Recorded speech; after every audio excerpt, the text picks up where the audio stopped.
Hey everybody, this is Vincent Grosso here, and welcome to part 5 of my visually impaired life series. Now, if you're wondering why I'm filming in my basement, it's because currently there's too many people at home, so it's very noisy upstairs. My daughter is actually sick right now. She has a upper respiratory virus, and she's miserable. So, my wife's taking care of her at the moment, and I am down in my basement filming this episode. Now, just want you to know, it's getting towards the end to the point I'm at today. So I am breaking this video up even more than I would normally for two reasons. One, I don't want it to be too long, and two, it's a whole other topic and stress and emotions that go with disability from work and Social Security disability. So I thought I'd separate the two. So I'm kind of going to skip over all those emotions and everything and let you know about where I am to this point. So in my last video, we talked about me going to my eye doctor getting diagnosed with non-arteritic ischemic optic neuropathy, which is N.A.I.O.N. And then we talked about me going to a pulmonologist, and then from the pulmonologist going to a sleep study to find out I had moderate to severe sleep apnea. And then what I didn't tell you is I even had to go, after neurology, I had to go to a rheumatologist, and the rheumatologist actually did more blood work for me because they were trying to find out about immune diseases in my body. They wanted to make sure I didn't have MS, like legit, or even other ones that are really, really bad. So they did a coagulant level check in some of my blood work, and it came out good. So it was a short appointment, which I didn't even think it was worth mentioning, but you might get sent to it too, so I figured I mentioned it this time.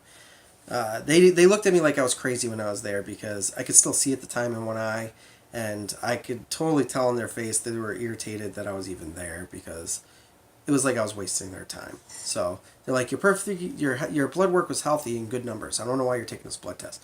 Well, I had a neurologist that was awesome, and she just wanted to be thorough on my blood work. So she wanted to be 100% certain I didn't have certain things. So that was awesome of her. I did Lyme disease tests, by the way. I did 3 of them, and they were all negative because I thought maybe this could be Lyme disease.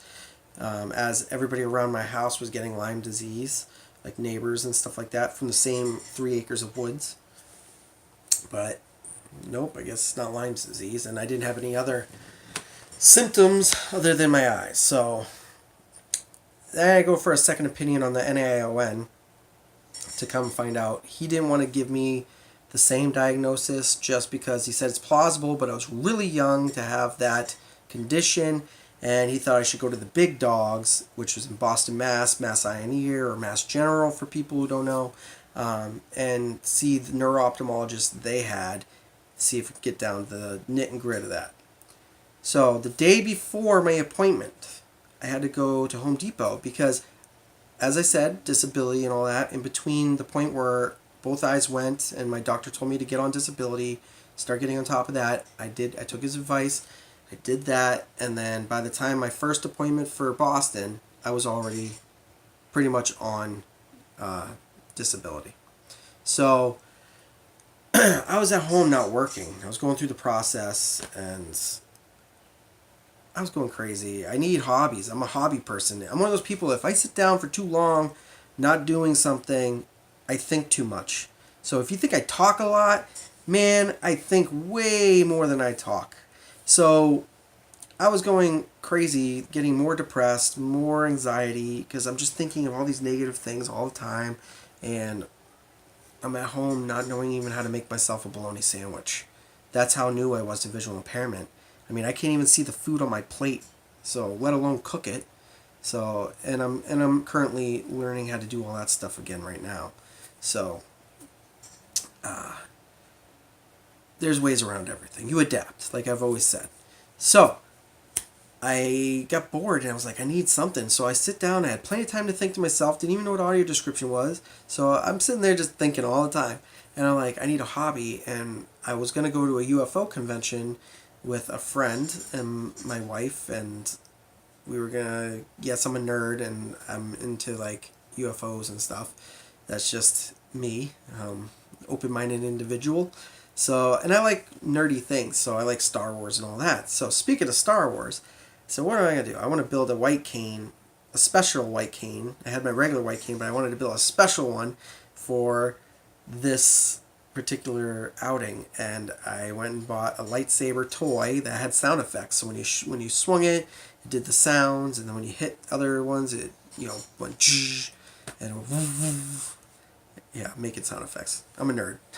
So, and then it lit up. So I'm like, how can I do this? And I found a solution that I found a way to make one. Even if I was completely blind, I could have done this. And I'm going to make an episode on in the future on how to make one. In fact, I bought 2 more of the lightsabers because I found them for $5 a piece. When I built mine, it cost me $18.88 at Walmart. Now they're only $5, these lightsabers. So you can build it for like a quarter of the cost that I did. So it cost me $20 to make this thing. So I wanted to go to Home Depot and the day before my mass appointment to buy all these parts. So as I'm walking in, my phone rings, and it's Future in Sight, which is the Association for the Blind in my state of New Hampshire. And it was a lady that was trying to get me into a peer support group, which, by the way, if you are depressed and visually impaired or blind, I highly, highly, highly recommend you go to a peer support group or a tech group or any kind of group that your Association for the Blind in your state has. Because, I mean, they're free, they don't cost you anything, and you get so much in return for free. Like, I made so many new friends. I never knew people that were visually impaired or blind before I never met anybody. So these are the first people I ever met that were visually impaired and blind until I got on YouTube. And these are people that I met physically. And I've made such good friends with them and everything. And you learn how upbeat people are, even in the worst parts of their lives. And I just highly support you going and looking into it because it's going to help you so much. I mean, you're going to cry maybe the first day. I think everybody there was crying the first day. I came really close because the Sherry, the girl who runs it, put her hand and rubbed my back as I was telling my story. And it just, for some odd reason, just doing that, I just felt like this urge to cry. But I got through it. I got through it without crying. So, so it was awesome. And then, but yeah, so anyway, getting off of that subject, I know I'm veering off. I apologize. It's just very important that people look into the Association for the Blinds in their state. It's only going to benefit you. It's not going to make your life worse, okay? So, do it. But the day before my appointment, I had to go and get the parts for this lightsaber. And as I'm going in, I get the phone call, and I talk to the leader of the group, and she asked me about my visual impairment and how I lost my vision, this and that. So I'm telling her over speakerphone outside. By the way, I'm not that rude person inside that's doing it. But I was outside, and a gentleman overheard my conversation, and because he was standing out there, and he just happened to have L.H.O.N, Leber's hereditary optic neuropathy. And I see him in my peripheral for like 2 minutes straight as I'm talking, and I asked him, I said, do you need something over here? Is there something, am I in your way? And he's like, no, I'm just waiting for you to get done. I have to tell you something. And then I get off the phone, right then and there, I feel like I gotta get off the phone because of this kid. And I said, yeah. And he goes, I think I know what's going on. You got L.H.O.N. like me? And I said, no, I don't have that, because I did hear about it. So I never knew what it was, but I was listening to podcasts, and I found Derek from Life After Sight Loss. In fact, I found Derek through his podcast way before I knew he had a YouTube channel. And I listened to his first episode, and I was in bed with my wife. And I said to my wife, oh my God, I think I have L.H.O.N. because his story on how he lost his vision, exactly the same story as mine. Except he was driving a car when it happened. I was watching a television. He had sun in his face. He blocked one eye. He saw a gray speck in his vision. That's how it started. Me, I was watching TV, had to cover one eye for some reason, saw a gray speck in my vision. And then he lost his vision in the other eye like 3 weeks later, I guess. And me, I was lucky to have 7 months. So it held off for 7 months before it hit my other eye. So it made sense, but when I did the research on it, I found out that it was a genetic disease, passed on from the mother, and it's usually a lot of people in the family have it. I was ignorant. So he tells me that, and I said, no, I can't have that. Nobody in my family has it. And he says, well, I'm the first person in my family ever got it. And in fact, I met another lady who runs the tech group, and she has it too, and she was the first person in her family to get it. So little did I know, it's plausible. So I hear this, and I'm like, oh. And then he tells me his story on how he lost his vision. Exactly the same story once again. And even the way we see is so similar. And I meet him, I get his phone number, we exchange numbers. He was a really good guy, and I go on my merry way. I get what I need. Next day, I go to my first mass eye and ear appointment. First thing I do is mention to this doctor. I meet him, and there's two neuro-ophthalmologists, not one, two. And they're both working on my medical records. And I mentioned the L.H.O.N. I said, I met one person, and I heard about another person who has L.H.O.N., and it sounds just like mine. Exactly the same story. And the doctor is just, he's like, just relax. We'll get to that. We'll get to that. You're getting ahead of yourself. But they were really nice, not being rude. They said it in a nice way. He was a funny guy.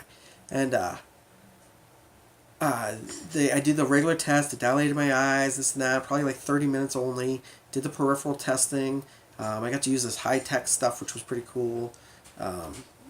And they pulled me aside and they said, we don't think it's L.H.O.N.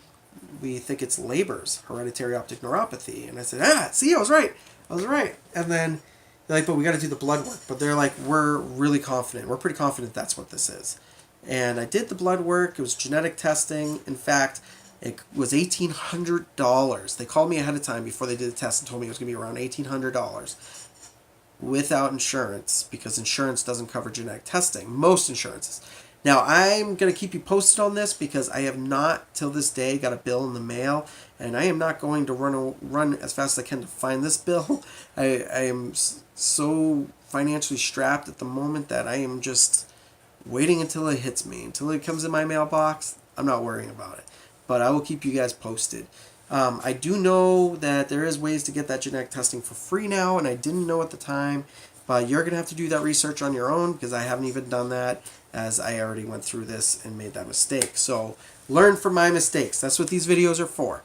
So do your homework on genetic testing. There's probably a way you can get it done for free. And I took the test. It was just a simple blood test. And it was a small vial of blood. It took like a second. And then I was on my way home, and I had to wait because they sent it to like France, I think. And to get it tested, it took like 2 months to get the tests. And come to find out, it was negative. $1,800 in negative. Awesome, right?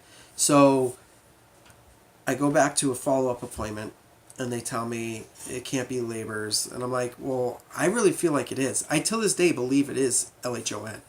So that's what I really believe I have. My eyeballs are healthy. My nerves got damaged. I don't have lesions. I think it's Leber's hereditary optic neuropathy. Now, he's like, well, there is over 3,000 different mutations of the disease. So I could have a very rare form of Leber's disease. So they said they're probably going to just diagnose it as that if we can't figure out what it is. And I guess not everybody gets a diagnosis. In fact, one lady in my peer support group has been like this for like 30 years, and she still to this day has no diagnosis. So I could just be one of those people, but I'm ready to move on anyway. I'm so sick of seeing doctors, and I'm funny. So till this day, that's where I'm at today. I have another appointment in April, and they did test me for one more disease, which had to do, it's like a MS kind of disease. I can't remember what it's called, but it affects the eyes and the spinal cord, and I was negative on that too, so I do not have that. So I don't know what new tests they're going to have for me in the future, but we'll find out, won't we? So I'm going to keep you guys posted. I hope that you enjoy these videos. My next video for my visual impaired life will be about me going from working to not working and how that affected me, and what you could probably look forward to when applying for a disability. So we'll get to that. So I hope you guys like this video. It's late. I filmed this like 100 times, so I'm hoping this is a good one. Just click the subscribe button, hit the notification bell if you have not yet, so you can get further videos and know my story, and hopefully it helps you, and hit the like button. Okay? Leave comments. I love comments, and thank you for watching, everybody, and I will have plenty more different topics coming up in future videos. Thank you.